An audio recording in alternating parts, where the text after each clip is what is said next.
अच्छा जी, अस्सलाम वालेकुम। आज की क्लास में हम एक बहुत इंपॉर्टेंट टॉपिक कवर करने जा रहे हैं और topic for today's class is partnership resolution. Heading डालिएगा मेरे साथ साथ। सर हम पार्टनरशिप रेजोल्यूशन की बात करें, पहला दिन है ये तो इस टॉपिक का, तो आपको पुरानी कोई चीज़, कोई ऐसी बात पुरानी जो कि मसला कर सकती है, ऐसा कुछ भी नहीं है। मैं बिल्कुल इसको स्क्रैच से स्टार्ट कर रहा हूँ, आपको साथ साथ बात इसमें समझ आ जाएगी। सो हम ज़रा पार्टनरशिप रेजोल्यूशन की बात करें।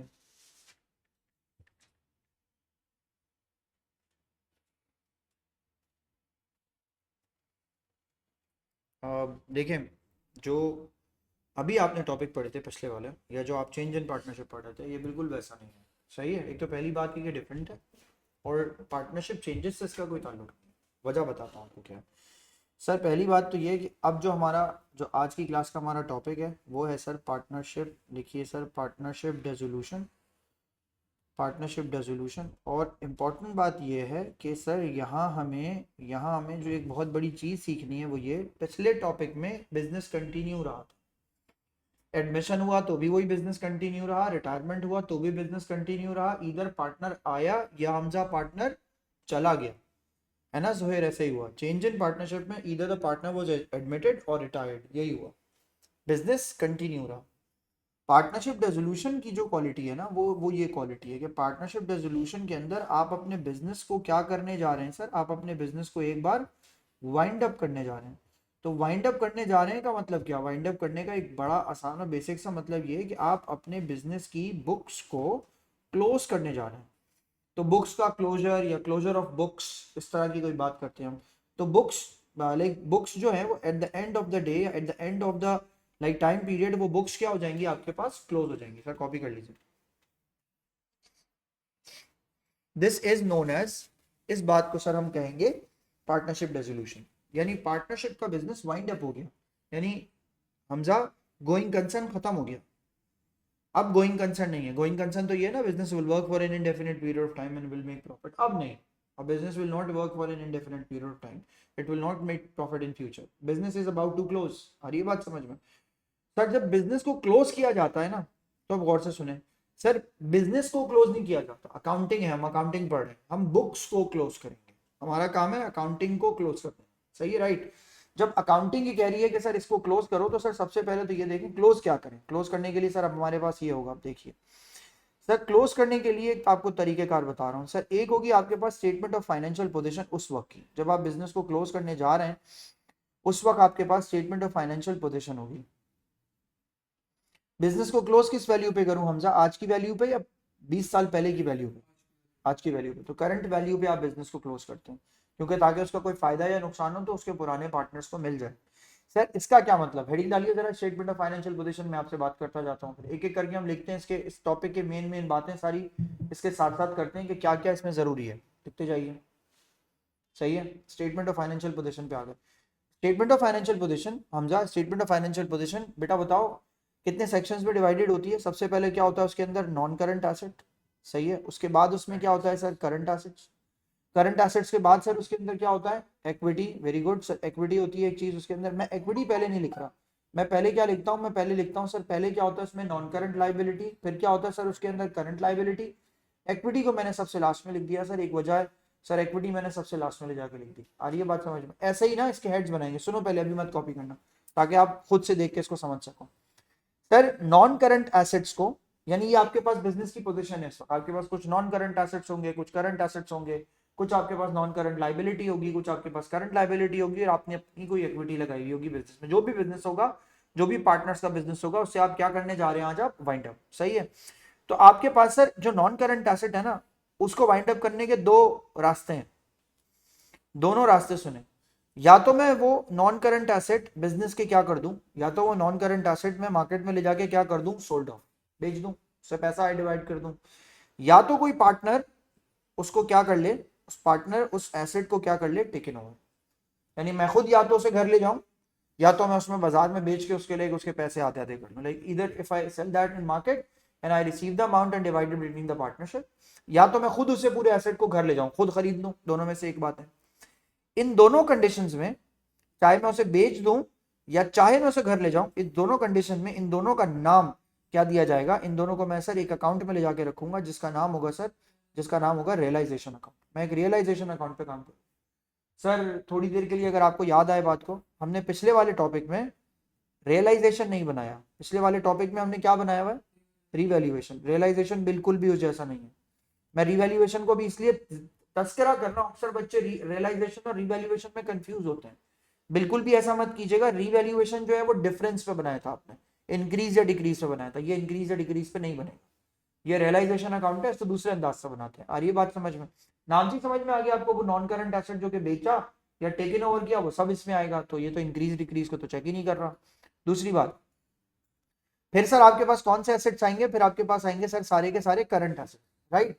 करंट एसेट्स कितने होते हैं सर, नाम लीजिए, इन्वेंट्री और ट्रेड रिसीवेबल्स और अदर रिसीवेबल्स और कैश और फिर बैंक। सर इसको मैं दो हिस्सों में सेपरेट कर रहा हूं। मैंने कहा सर एक तो आपके पास क्या होगा, एक होगा आपके पास इन्वेंट्री, एक होगा आपके पास क्या चीज, अकाउंट रिसीवेबल, ये चीजें। इन दोनों को सर आप, या इसके अलावा भी किसी एसेट को आप, जो करंट एसेट हो उसको आप क्या कर देंगे सर, उसको आप किस अकाउंट में ले जाएंगे, उसको आप मूव करेंगे सर रियलाइजेशन अकाउंट में। सही है। इन्वेंट्री या तो बेची जा सकती है या तो इन्वेंट्री घर ले जाई जा सकती है। तो इन्वेंट्री के साथ भी दो काम हो सकते हैं, इधर टेकन ओवर इधर सोल्ड ऑफ। अकाउंट रिसीवेबल के साथ क्या करना होता है, आप उस पर डिस्काउंट अलाउ करके कुछ डिस्काउंट देके उस चीज को क्या कर देते हैं, कलेक्ट कर लेते हैं। तो कलेक्शन आपके लिए रियलाइजेशन है। तो रियलाइज कहना का मतलब क्या है, बहुत सारे मतलब हो गए। नॉन करंट एसेट को बेच देना मतलब रियलाइज कर देना, नॉन करंट एसेट को टेकन ओवर कर देना मतलब रियलाइज कर देना। करंट एसेट्स में सर इन्वेंट्री और अकाउंट रिसीवेबल को भी इसी तरह रियलाइज कर देना। अगर कोई और एसेट होगा उसके साथ भी कुछ ऐसे ही करना होगा। पीएफ नेट बुक वैल्यू पे काम है सर, हम पीएफडी माइनस करके काम करेंगे सर, वो भी अभी समझा रहा हूं सर। लेकिन जो करंट एसेट है उसमें ये भी रियलाइज हुआ नॉन करंट एसेट में, और करंट एसेट्स में सर इन्वेंट्री और अकाउंट रिसीवेबल रियलाइज हुआ। मगर क्या नहीं रियलाइज हुआ, मैंने लिखा सर एक्सेप्ट, आप एक चीज नहीं रियलाइज करेंगे वो होगी सर कैश एंड बैंक। इनको आप कभी भी रियलाइज नहीं करेंगे। इसको जब आसान जबान में एएस के एंड में बोलने में आ गए थे वो था cash and cash equivalent. Cash and cash equivalent को छोड़ देंगे आप। सर क्या मतलब, ऊपर जा रहा हूं वापसी में, यहां देखिएगा सर। तो क्या मैं ये बात कह सकता हूं कि सर नॉन करंट एसेट्स और करंट एसेट्स को सर आप क्या कर देंगे, वर्ड बोलिए, क्या कर देंगे सर आप, रियलाइज। तो वो कौन से अकाउंट में चला जाएगा, रियलाइजेशन अकाउंट में। आ गई बात समझ में। तो नॉन करंट एसेट्स और करंट एसेट्स सारे के सारे सर, जब आप किसी बिजनेस को एज अ पार्टनरशिप बिजनेस को सर वाइंड अप करेंगे तो सबसे पहले सर आप उसको किस में ले जाएंगे, नाम लीजिए, कौन से अकाउंट में लेके जाएंगे, नाम लीजिए खुद से, रियलाइजेशन अकाउंट में। सिवाय किसके, सिवाय किस चीज के सर, कैश एंड बैंक के। इसके अलावा हर चीज को सर आप ले जाएंगे किसी रियलाइजेशन अकाउंट में। डन, ये बात समझ में क्लियर है। सो पहला स्टेप, when we wind up a business of a partnership, when we dissolve the partnership, we make a realization account. Realisation account में आप सारे नॉन करंट एसेट्स और करंट एसेट्स रखते हैं, सिवाय किसके, कैश एंड बैंक के। बात खत्म हो गई।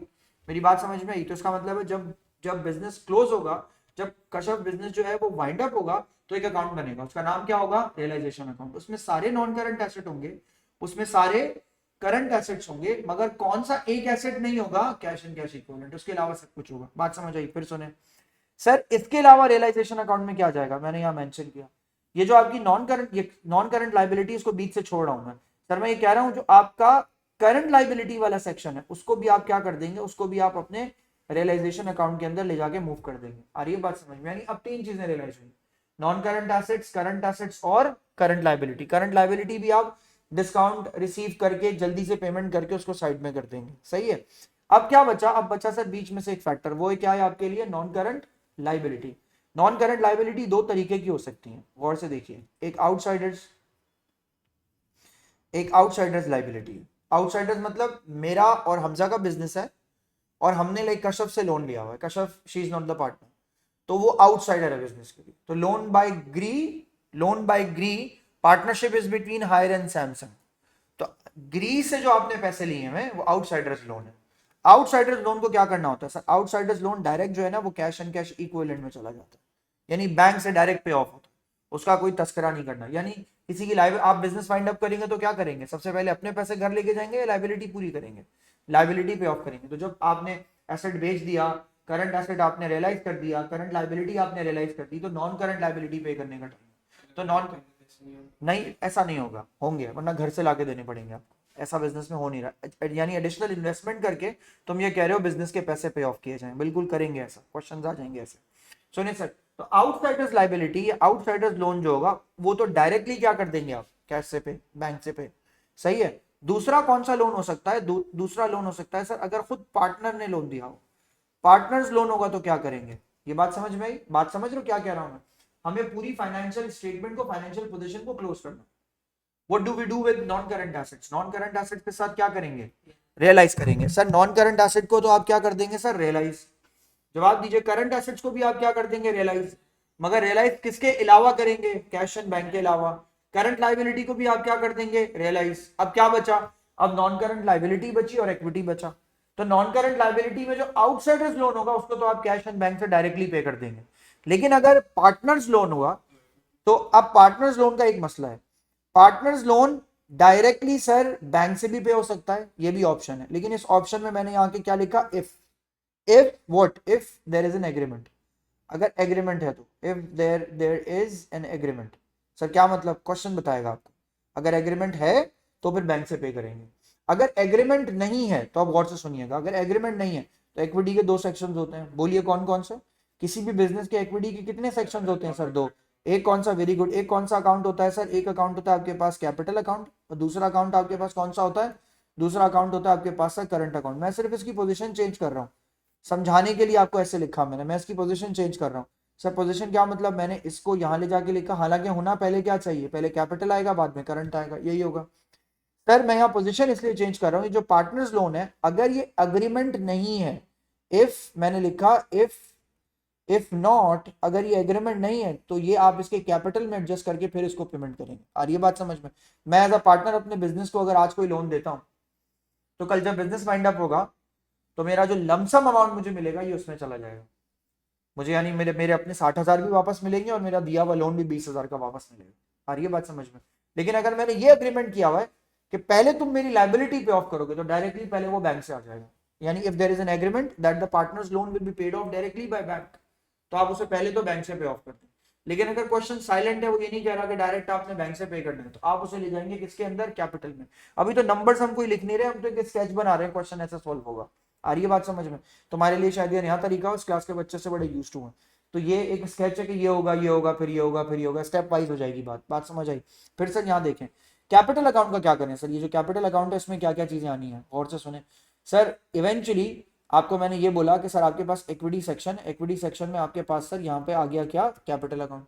अब बताओ कैपिटल अकाउंट में सबसे पहले मैंने किसको मूव किया, कैपिटल अकाउंट में मैंने किसको मूव किया, नॉन करंट लाइबिलिटी को मूव कर दिया। करंट अकाउंट को भी सर मैं क्या कर दूंगा, करंट अकाउंट को भी सर मैं कैपिटल में मूव कर दूंगा। यानी उसे 10 लाख रुपए देने हैं प्लस 2,000 देने हैं प्लस उसकी लाइबिलिटी देनी है, सब कुछ ऐड करूंगा ना उसके अकाउंट में। तो नॉन करंट कैपिटल अकाउंट में करंट अकाउंट भी ट्रांसफर होगा।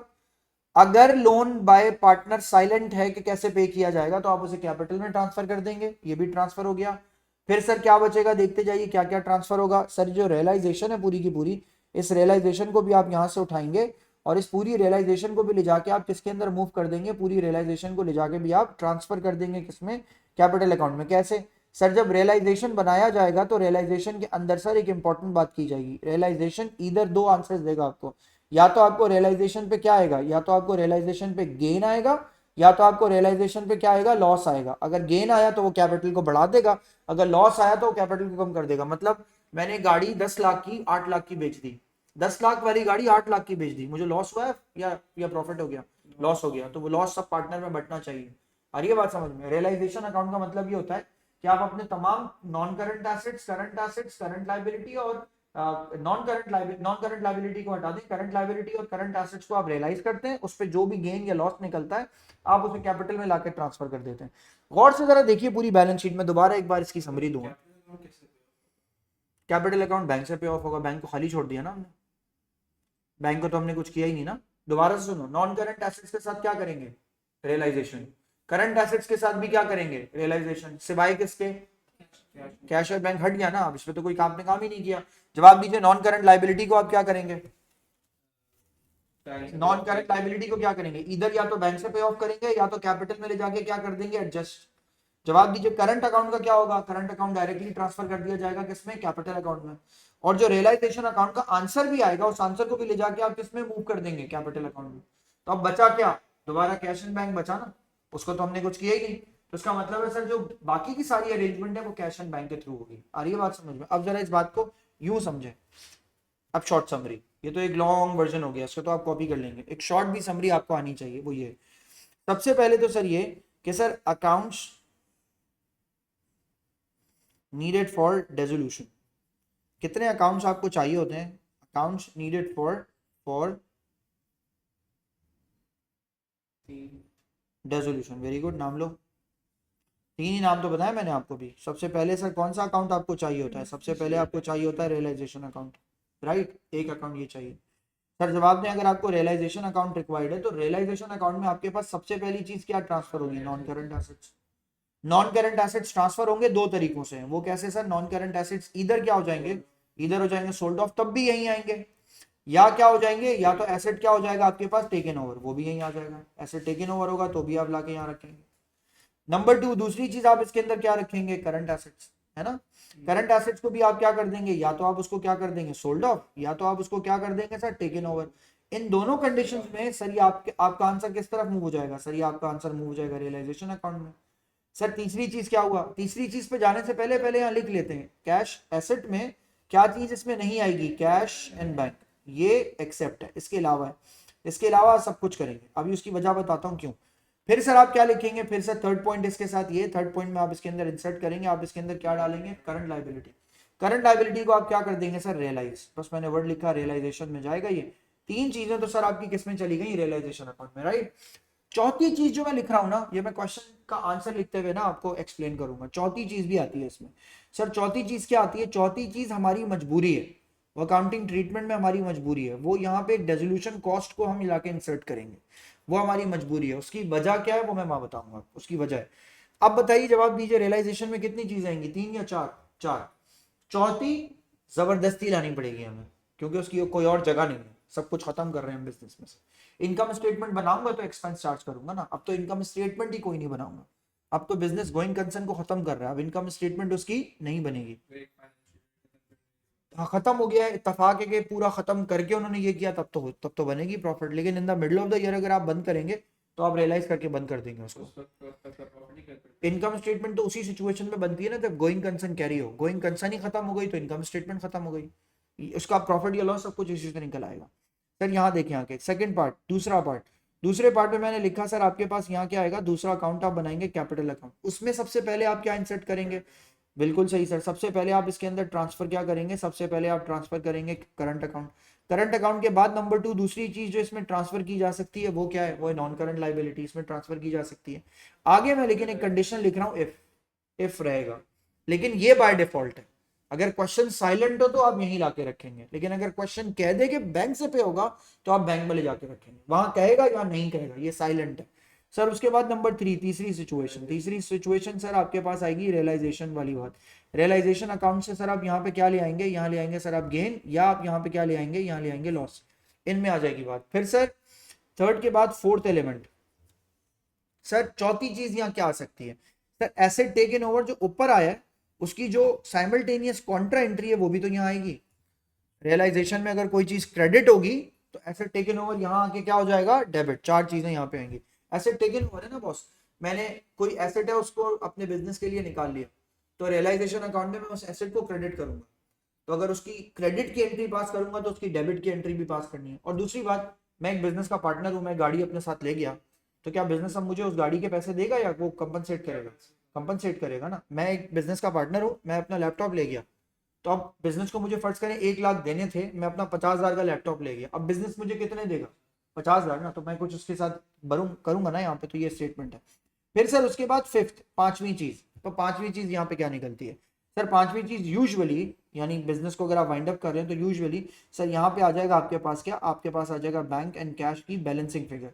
इसमें सीडी बैलेंसेस नहीं होंगे, बल्कि कैश एंड बैंक की आपके पास क्या आ जाएगी? कैश एंड बैंक की आपके पास आ जाएगी बैलेंसिंग फिगर। आ रही है बात समझ में? जिस चीज पे ये बैलेंस करेगा वो आ जाएगा आपके पास।